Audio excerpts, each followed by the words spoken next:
Hello students, welcome back to my channel Kirti Tiwari social science corner.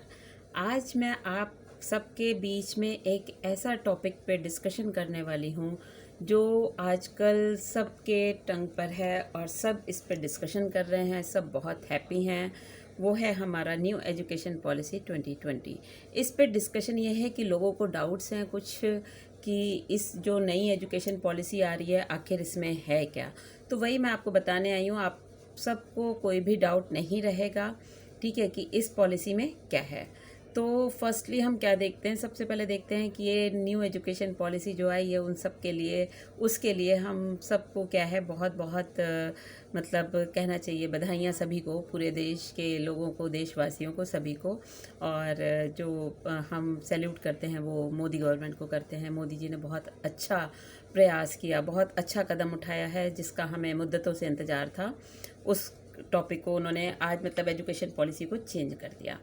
अब वो education policy है क्या, फर्स्टली हमें देखना ये है कि एजुकेशन पॉलिसी में क्या हुआ है। 10+ बोर्ड स्ट्रक्चर इज़ ड्रॉप, वो ड्रॉप कर दिया गया है। जो 10+2 का स्ट्रक्चर हमारा चला आ रहा था उसको क्या किया है मोदी गवर्नमेंट, मतलब एजुकेशन पॉलिसी में ड्रॉप कर दिया गया है, ठीक है। अब जो हमारा न्यू कॉन्सेप्ट आ रहा है, न्यू एजुकेशन पॉलिसी आ रही है, वो क्या है 5+3+3+4, राइट। 5+3+3+4, इसमें क्या है, पहला जो 5 इयर्स का है वो हमारा क्या होगा, वो हमारा होगा प्री प्राइमरी, राइट।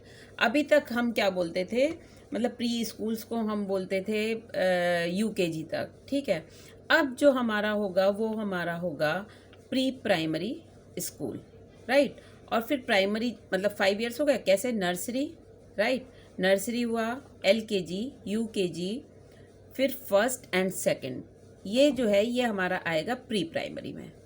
इसमें बच्चों के ऊपर कोई भी उतना बर्डन नहीं दिया जाएगा, कोई भी उनके ऊपर लोड नहीं होगा ज़्यादा।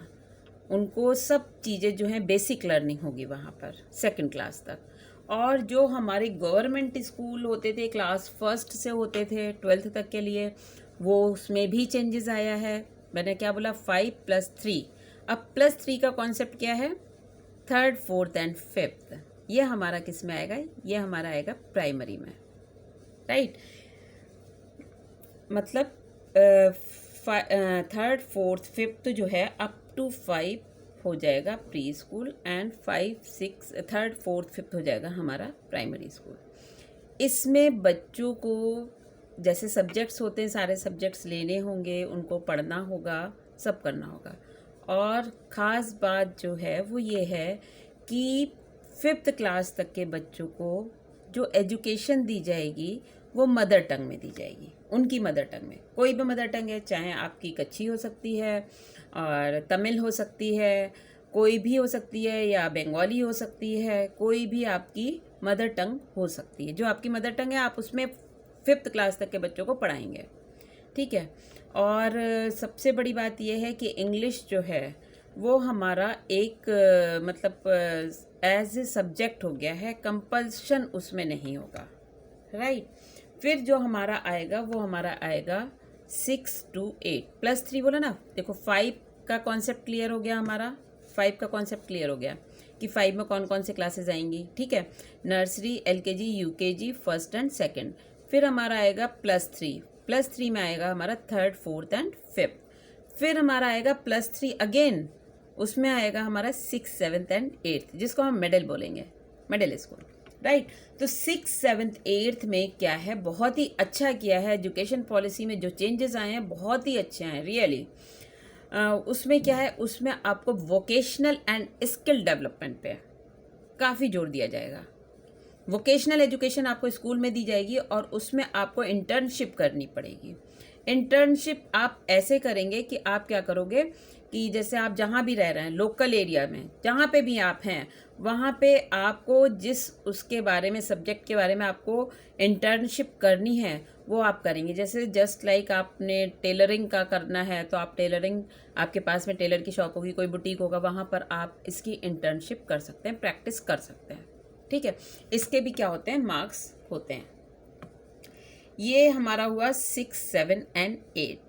फिर आएगा हमारा +4, 5 + 3 + 3 + 4, उस +4 में क्या है 9, 10, 11 एंड 12, 9, 10, 11 एंड 12 ये है हमारे, राइट।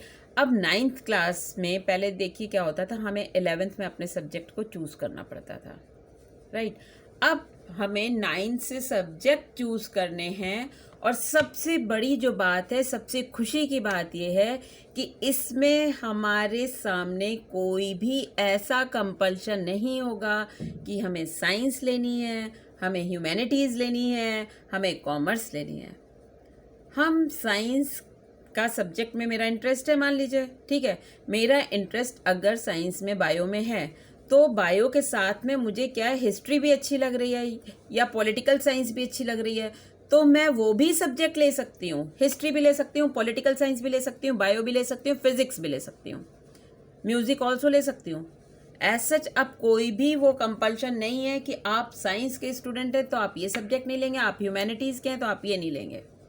ये गवर्नमेंट ने बहुत अच्छी पॉलिसी लेकर आई है। I am very happy with this policy, because कुछ बच्चे होते हैं, स्टूडेंट्स होते हैं जिनकी मैथ्स बहुत वीक होती है, राइट। उनकी मैथ्स वीक होती है तो क्या होता है कि वो बेचारे साइंस लेना चाहते हैं, तो क्या होता है, या तो वो डर की वजह से, मैथ्स के डर की वजह से साइंस नहीं ले पाते हैं, या वो कहते हैं ठीक है, अपने आप से कमिटमेंट करते हैं कि ठीक है हम मैथ्स में अपना इंटरेस्ट डेवलप करेंगे, मैथ्स में बहुत प्रैक्टिस करेंगे और हम साइंस ले लेते हैं। सारे सब्जेक्ट्स में, साइंस के सारे सब्जेक्ट्स में उनके मार्क्स अच्छे आते हैं, बट वो मैथ्स में रह जाते हैं, ठीक है, मैथ्स में उनका स्कोर कम हो जाता है, जिस वजह से वो काफ़ी सैड हो जाते हैं, काफ़ी अपसेट हो जाते हैं। तो ये जो गवर्नमेंट ने किया है, ये बहुत ही अच्छा किया है कि कोई भी सब्जेक्ट चूज़ करने की हमें क्या है, फ्रीडम है। हमारे ऊपर अब कोई कंपल्शन नहीं है कि हमें साइंस की है तो हमें साइंस ही लेनी है। अगर सच बताऊं, वाकई में अगर मैं बताऊं कि अगर ये पहले हो गया होता हमारे टाइम पे, तो मैं तो बहुत खुश हो जाती, बिकॉज मेरी मैथ्स भी मुझे मैथ्स में बिल्कुल भी इंटरेस्ट नहीं था क्या, इनफैक्ट देखा जाए तो अभी भी इंटरेस्ट नहीं है। और बट मुझे बायो बहुत पसंद थी, लेकिन मैथ्स की वजह से मैंने साइंस नहीं ली। साइंस को मुझे इसी वजह से ड्रॉप करना पड़ा था, और इसी वजह से मैं आर्ट्स उसमें गई और मैंने फिर इस तरह से किया। अगर उस समय होता तो शायद मेरे लिए भी बहुत अच्छा होता, बट चलो फिर भी मैं बहुत खुश हूँ कि चलो अब जो आने वाले बच्चे हैं या जो हमारे बच्चे हैं, आगे का फ्यूचर है, उनके लिए बहुत सारे रास्ते खुल गए हैं। वो कोई भी सब्जेक्ट चूज़ कर सकते हैं, कोई भी सब्जेक्ट में जिसमें उनका इंटरेस्ट डेवलप है, वो सब्जेक्ट वो पढ़कर अपने आप को काफ़ी सक्सेसफुल बना सकते हैं। अब एजुकेशन पॉलिसी जो है वो पूरी एक हो गई है, कहीं पे कोई भी चेंजेस नहीं होगा। फिर 10th में लोगों को ये लग रहा है बोर्ड ख़त्म कर दिया है, ये हो गया, तो अब ऐसा क्या है, अब जो है वो हमारा सेमेस्टर सिस्टम हो गया है। 10th में 9th का हो गया, हमने सब्जेक्ट चूज़ कर लिया, 10th में सब्जेक्ट रहते ही हैं भाई। तो अब जो है वो 10th में क्या है कि हमें क्या करना है, अब जो एग्ज़ाम एक साल में एक बार होता था बोर्ड, ठीक है, प्री बोर्ड वगैरह होते थे, वो बच्चों के प्रैक्टिसेस के लिए होते थे या उनके इंटरनल मार्क्स जो जाते थे उसके अकॉर्डिंग। अब जो है 10th में जो क्या कर दिया है, सेमेस्टर सिस्टम कर दिया है। एवरी 6 मंथ एग्ज़ाम होंगे आपके, राइट, 6 मंथ में एग्ज़ाम होंगे। तो अब क्या है, जो बच्चे पहले स्टडीज़ को इतना सीरियसली नहीं लेते थे, वो सोचते थे कि अभी तो चलो फेब में एग्ज़ाम होंगे तो हम अपना 2 मंथ में पढ़ लेंगे, कवर कर लेंगे, राइट, और वो मस्ती करते हैं या खेलते हैं, नहीं इतना ध्यान देते हैं। अब वो चीज़ यहाँ पर नहीं हो पाएगी। उनको क्या करना पड़ेगा, 6 मंथ में एग्ज़ाम देने, तो उनको पूरी तैयारी करनी ही करनी है, एट एनी हाउ, किसी भी तरह से उनको तैयारी करनी है। फिर उसके बाद 6 मंथ में एग्ज़ाम होंगे, और ऐसा भी नहीं है कि इस 6 मंथ के एग्ज़ाम उस 6 मंथ में नहीं ऐड होंगे, वो भी एग्ज़ाम के मार्क्स जो हैं उसमें ऐड होंगे, राइट। तो ये कॉन्सेप्ट ज़रूर क्लियर करना है, ये नहीं मन में आना चाहिए कि बोर्ड का एग्ज़ाम ख़त्म हो गए हैं, कि एग्ज़ाम नहीं होंगे। सेमेस्टर सिस्टम हो गया है, मतलब आपको 2 बार एग्ज़ाम देने ही हैं और दोनों के मार्क्स जोड़े जाएंगे, उसमें ऐड होंगे।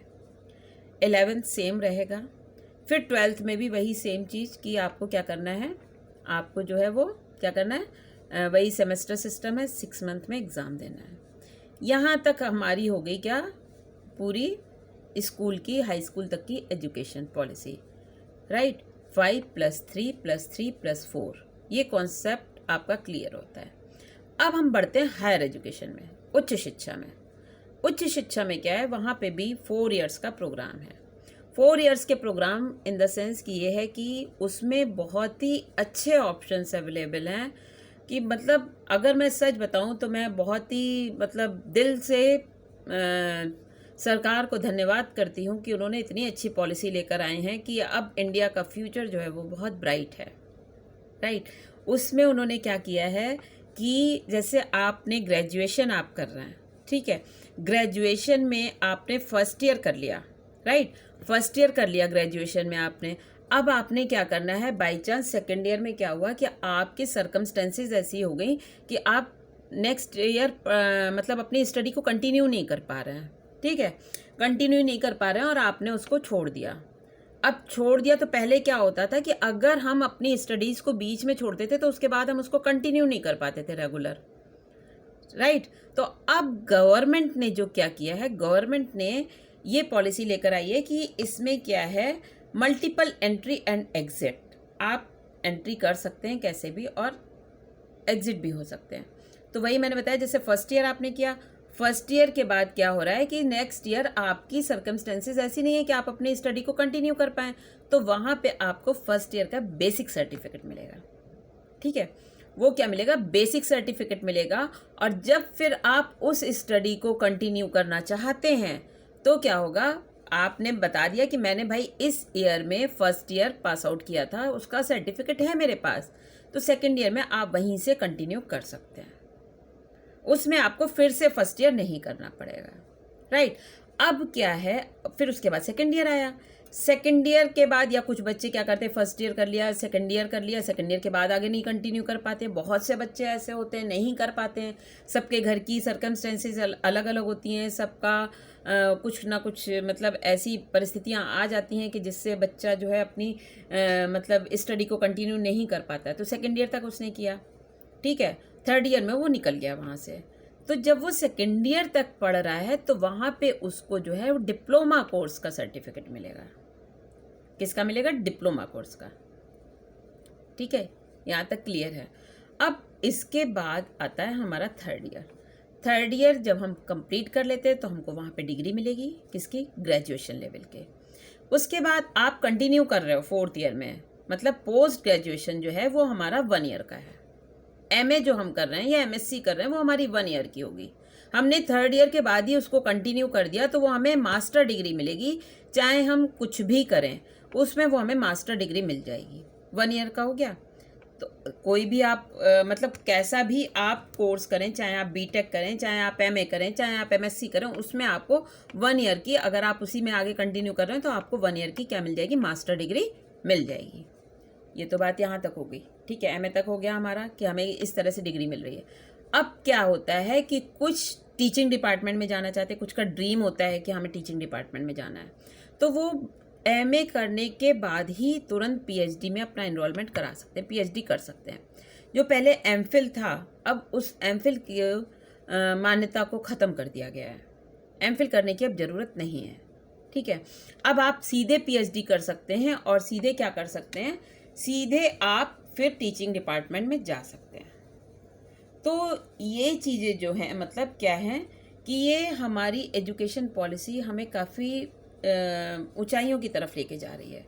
हर बच्चा इसमें क्या है, डेवलप होगा, हर बच्चा इसमें सक्सेस होगा, जहाँ तक मुझे ऐसा लगता है, क्योंकि बच्चों को पूरी फ्रीडम है अपना सब्जेक्ट चूज़ करने की, उनके ऊपर कोई भी कंपल्शन नहीं है, जिसमें उनका इंटरेस्ट है वो सब्जेक्ट लेंगे।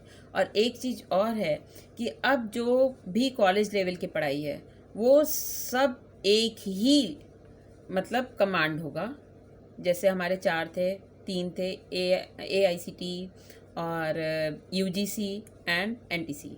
तो अब ये क्या है, ये सब मिलकर एक ही अपनी पॉलिसी बनाएंगे और वो पॉलिसी जो है वो पूरे कंट्री में फॉलो करी जाएगी। ग्रेडिंग सिस्टम होगा, ग्रेड दिए जाएंगे, ठीक है। तो कॉलेजेस जो हैं वो अपने ग्रेड बनाएंगे और फिर उनको बताएंगे आगे।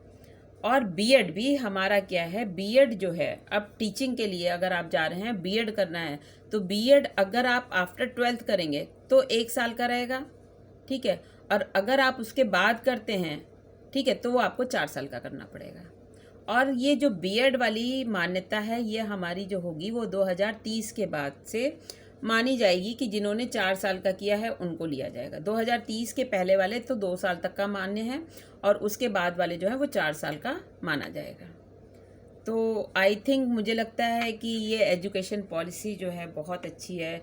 सभी बच्चे इससे बहुत हैप्पी होंगे, सभी पेरेंट्स इससे बहुत हैप्पी होंगे, और मुझे लगता है पूरा देश ही इससे हैप्पी है, इस पॉलिसी से। तो अब हमें लगता है कि आपके सारे डाउट्स भी क्लियर हो गए होंगे, और अगर नहीं क्लियर हुए हैं तो प्लीज़ आप मेरे कमेंट बॉक्स में जाके पूछ सकते हैं अपना कोई भी डाउट, उसको मैं क्लियर करूँगी। और अगर आपको वाकई में मेरा वीडियो अच्छा लगा है, आपको लगा है कि आपने इस वीडियो को देख के या सुन के आपके लिए यूज़फुल हो, तो प्लीज़ इसको लाइक, शेयर एंड सब्सक्राइब करना मत भूलिएगा। Thank you very much, take care.